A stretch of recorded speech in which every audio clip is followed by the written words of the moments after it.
Merci de rester à notre compagnie. C'est la seconde partie de New World Forum.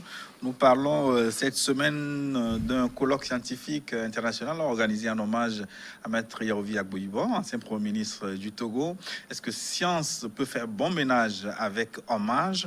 Nous en parlons avec trois personnes ressources. Le professeur Joseph Tigbe, qui est avec nous, professeur titulaire en histoire contemporaine. Nous sommes également avec Dr Paul Payet, chef du département d'histoire à l'Université de Lomé, et Maître Kodjovi Abba, il est avocat au barreau de Lomé. Alors pour cette seconde partie, vous nous aviez dit que c'est l'histoire de vie d'Agbouibo que vous souhaitez faire au cours de ce colloque. Comment cette histoire de vie est-elle segmentée? Quels sont les grands axes de ce colloque? Oui, merci Gilles. Donc, nous voulons faire l'histoire du Togo ces 30 dernières années à travers la personnalité de Agbouibo, que nous avons segmenté en 5 axes, disons. Alors, le premier axe porte sur Maître Agbouibo, l'homme politique et sa contribution à l'instauration et à l'avancée de la démocratie au Togo.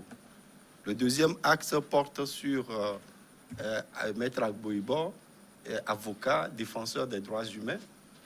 Le troisième axe aborde Maître Agbouibo, un intellectuel produit de son temps. C'est une interrogation que nous nous sommes posée.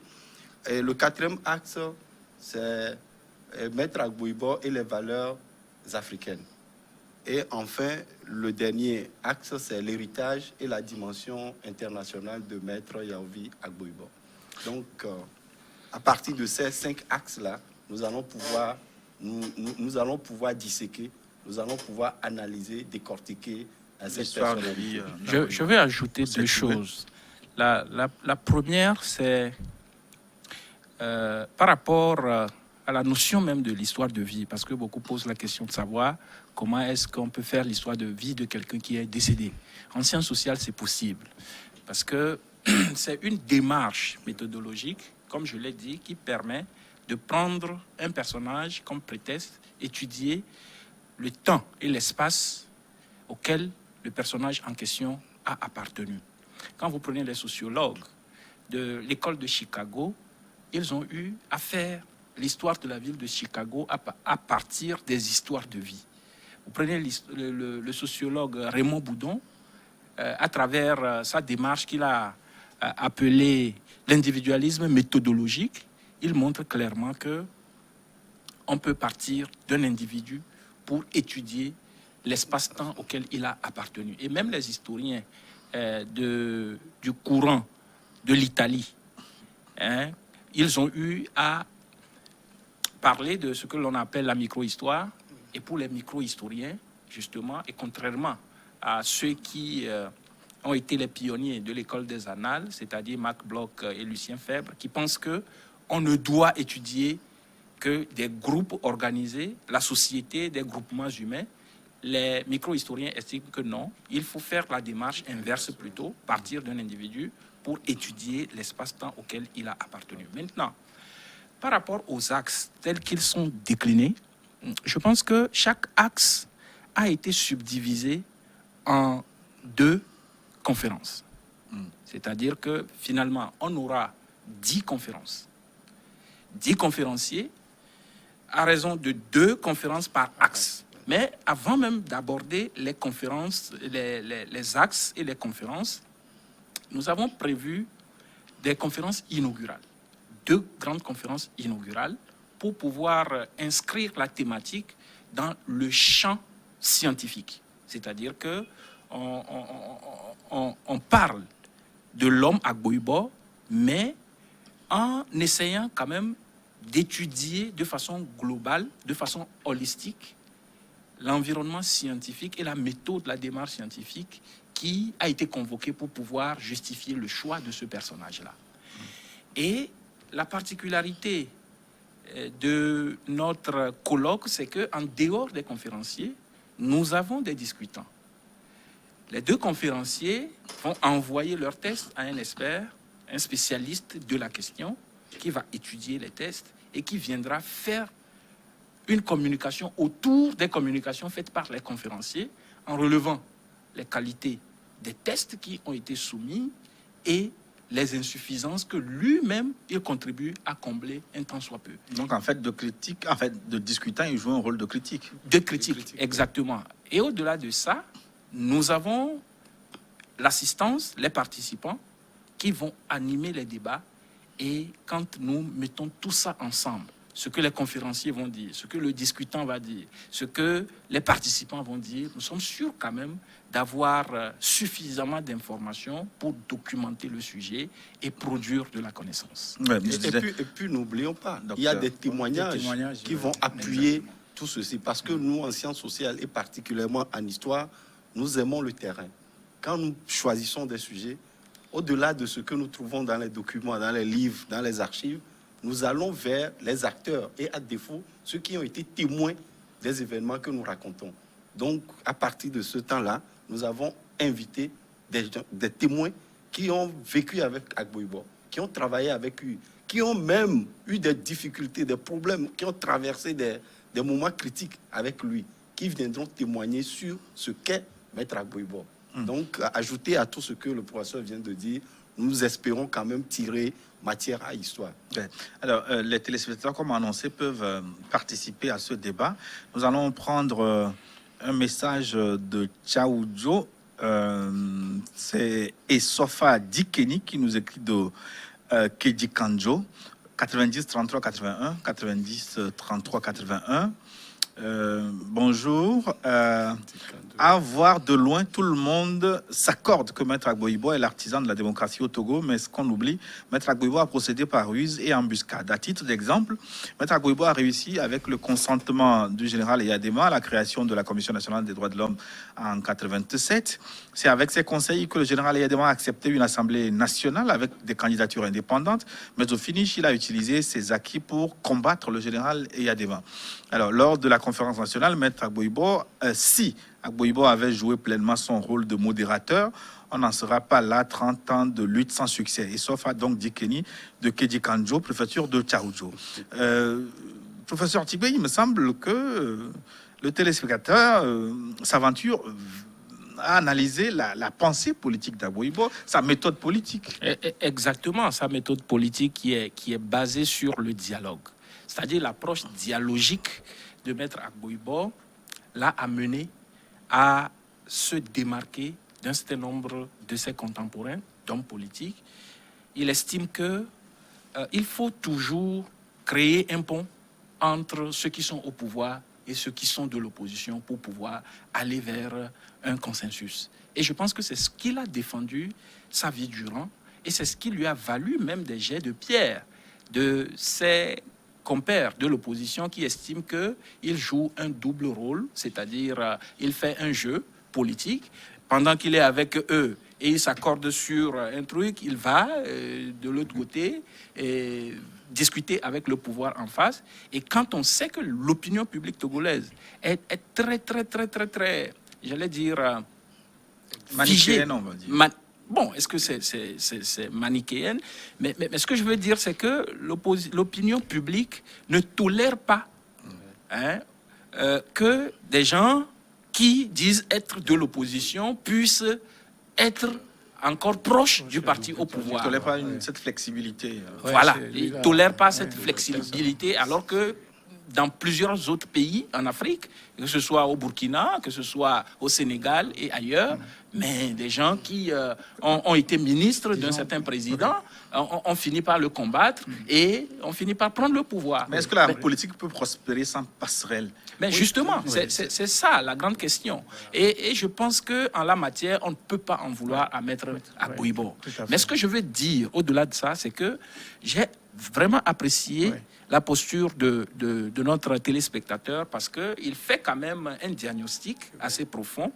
Mais ce dont il parle, c'est que ça participe de la controverse dont nous venons de parler tantôt. C'est-à-dire que l'homme Agbo-Ibor, selon les acteurs et selon leur lecture qu'ils ont eu à faire du personnage, mais est un homme controversé. Et je pense que ce sont ces genres de contributions dont nous avons besoin dans le cadre du colloque pour pouvoir étudier de façon assez dépassionnée et objective pour avoir matière à histoire. Je cherche depuis là un synonyme pour remplacer controversé aussi, parce que quand on parle d'un personnage controversé, c'est souvent péjoratif. Oui.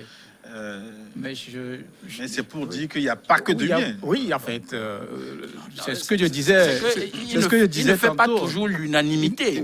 Voilà. Oui, Mais c'est personne différent ne- mais quand on on dit peut- controversé, Oui, souvent... c'est pas la même chose. un peu- En fait, il ne fait pas l'unanimité et personne ne peut faire l'unanimité dans tous les cas. Et tout comme le professeur Thibault, j'apprécie l'analyse du téléspectateur. Et quand il parle de la ruse, je crois qu'on ne peut pas faire de la politique sans être rusé. N'oubliez pas que Maître Agbouibo est un avocat et il met... Les avocats sont très rusés. Et il met, en fait, il a toujours mis sa profession au service de la politique. Et c'est ça qui fait qu'il arrive à obtenir. Il arrive à obtenir des résultats. Et donc, la ruse, si c'est à cause de la ruse qu'il est controversé, je crois que ce n'est pas juste. Lui-même, pour apporter, enfin, il appelait cette méthode la stratégie de singe.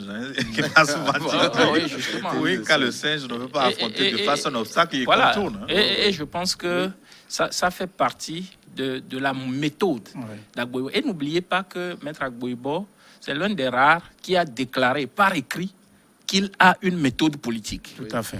Dans son ouvrage Combat pour un Togo démocratique, le sous-titre, c'est une méthode politique. Donc, une méthode pas très comprise, finalement. Une méthode pas c'est- très comprise. C'est-à-dire, finalement, on disait de Edem Kodjo que c'était un politique incompris par ses concitoyens. Et je pense que ce n'est pas osé de dire que Maître Agbouibo aussi n'a pas suffisamment été compris par ses camarades de lutte. Parce que quand on voit les derniers développements de la politique togolaise avant qu'il ne tire sa révérence, on peut aisément comprendre ce que je suis en train de dire, parce que beaucoup l'ont taxé de pourfendeur, voilà, de la lutte, de quelqu'un qui a sabordé la lutte, etc. Mais la question que je me pose, c'est que est-ce que les gens ont véritablement cherché à comprendre sa méthode politique? Voilà. C'est ça la question, parce que voilà. vous jugez quelqu'un sans savoir ce que la personne fait, Incarne, en réalité. ce que la personne a choisi comme méthode, comme démarche politique, ce qu'est la pensée politique de la Est-ce personne. que c'est lui qui a Et je manqué pense de que- faire connaître sa au fait- méthode au fait- politique? Mais au à fait- partir au qu'il fait- a écrit, à partir du moment où il a écrit, au fait- le document existe, Voilà, et puis- on doit pouvoir le lire. Est-ce que les Africains lisent très peu? Et puis, ce n'est moi, pas- ce n'est pas une raison. Je crois que, même Agbouibo l'a dit dans son document, je crois que il faut pas oublier aussi l'influence de l'environnement dans lequel Maître Agbouibo a évolué. Et c'est ça qui a alimenté l'incompréhension.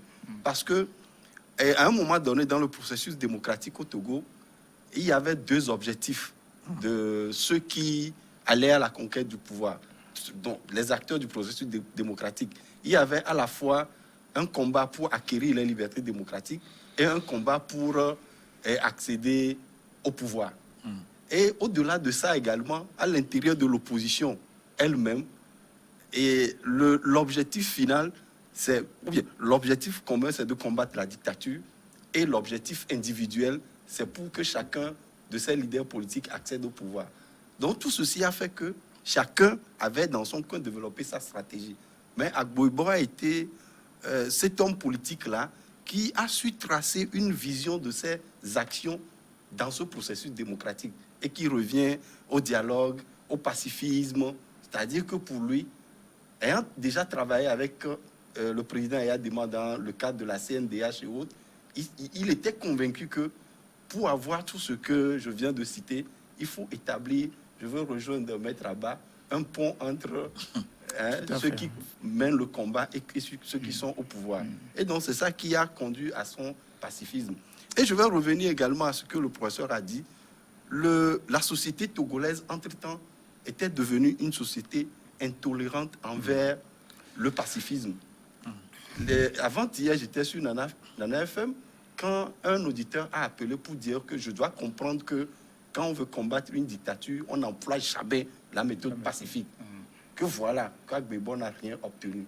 Donc pour dire qu'à un moment donné, Il n'a rien Ceux qui compris. ont mis les armes non plus. Il non. n'a rien non plus. compris. Voilà, il ne connaît pas l'histoire du Togo. C'est n'a rien qu'on pris compris. des armes Je ne veux pas citer les différentes attaques terroristes que le Togo a connues. Ouais. Et c'est l'opposition armée. Ça n'a rien donné. Mais ça n'a rien donné.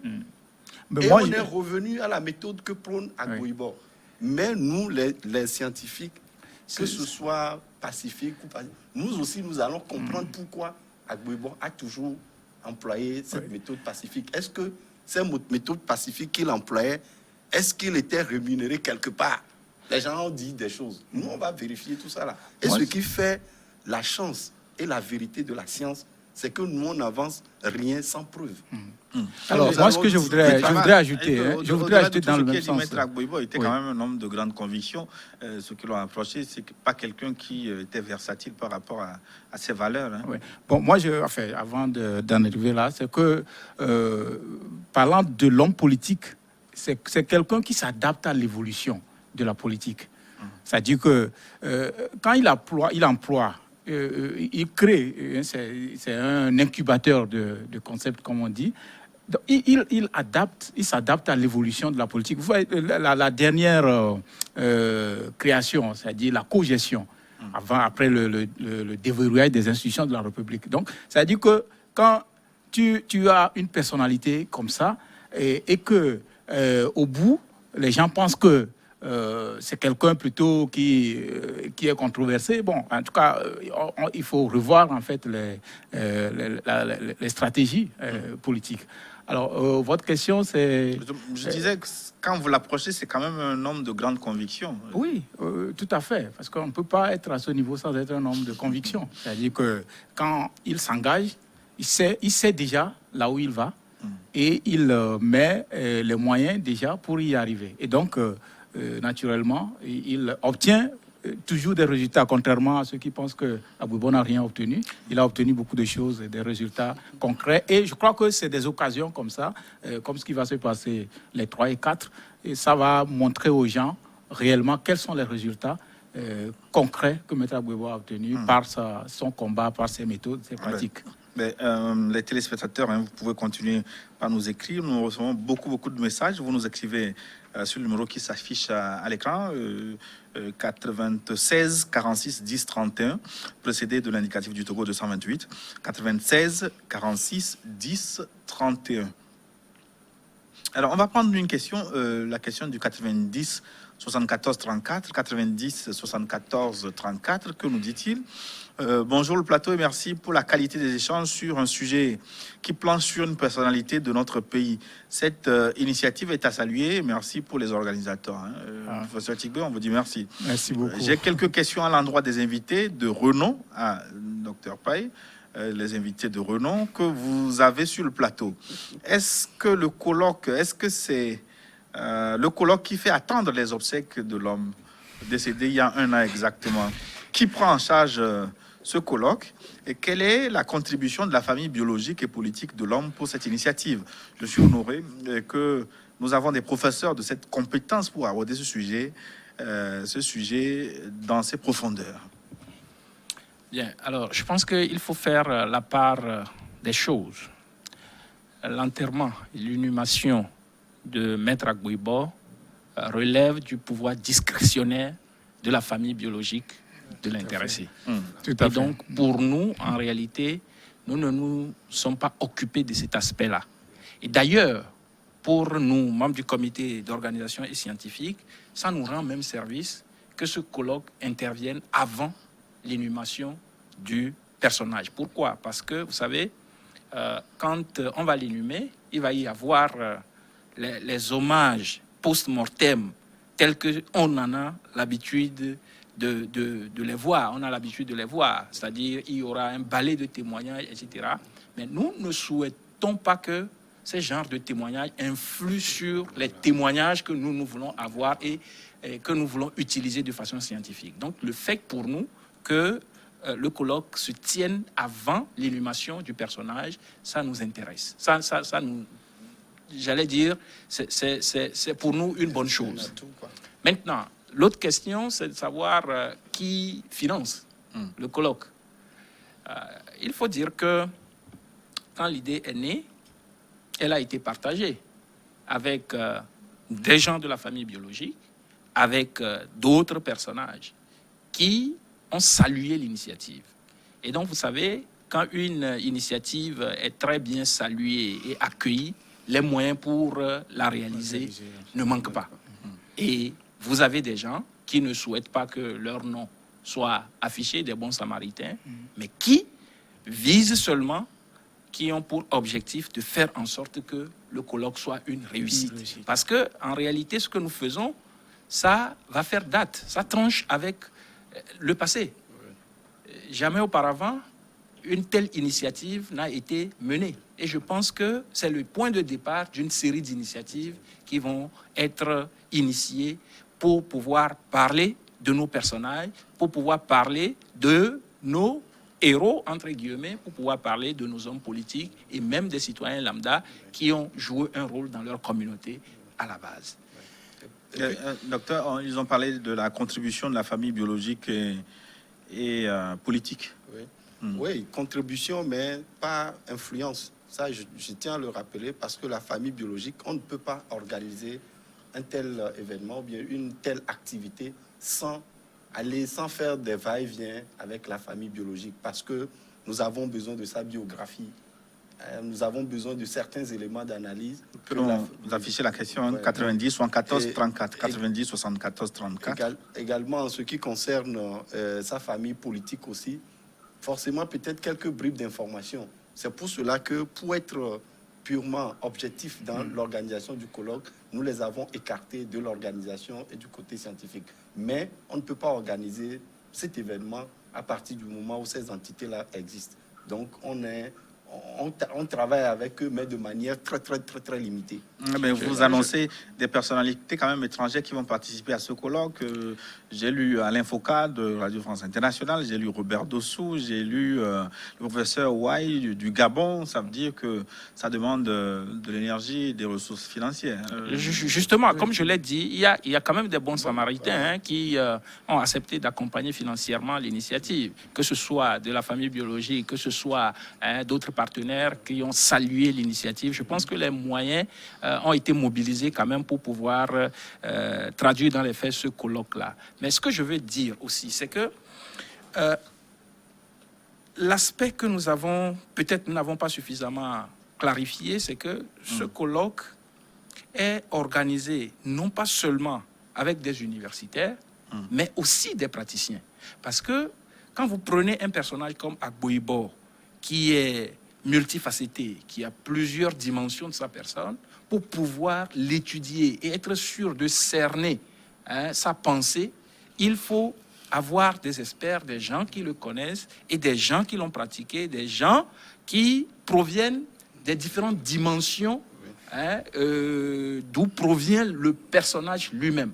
Et c'est pour cela que vous avez, par exemple, sur les 20 participants au colloque, pas participants, c'est-à-dire intervenants au colloque, vous avez 12 qui proviennent du monde universitaire et 8 qui sont des professionnels qui proviennent soit de la société civile, qui proviennent soit des avocats, des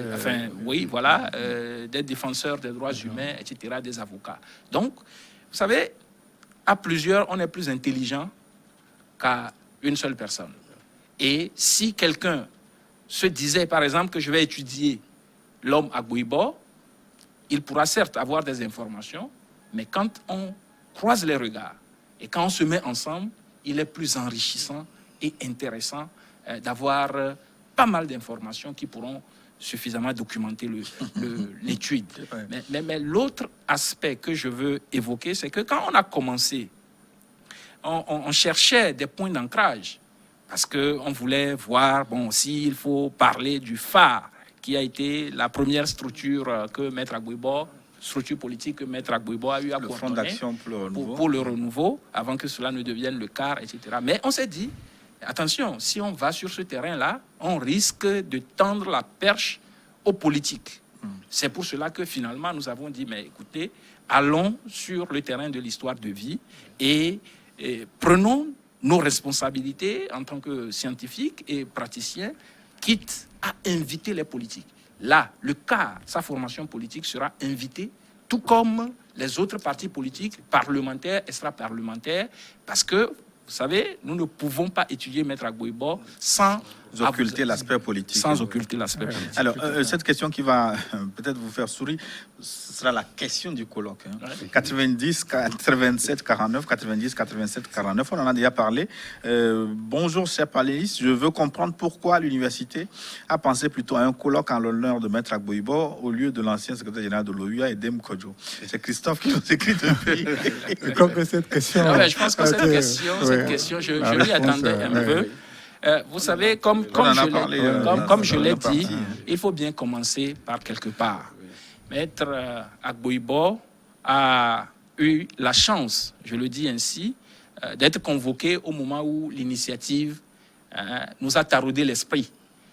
Alors, pour ce qui concerne l'ancien secrétaire général de l'OUA, Edem Kodjo, il n'est pas un personnage moindre.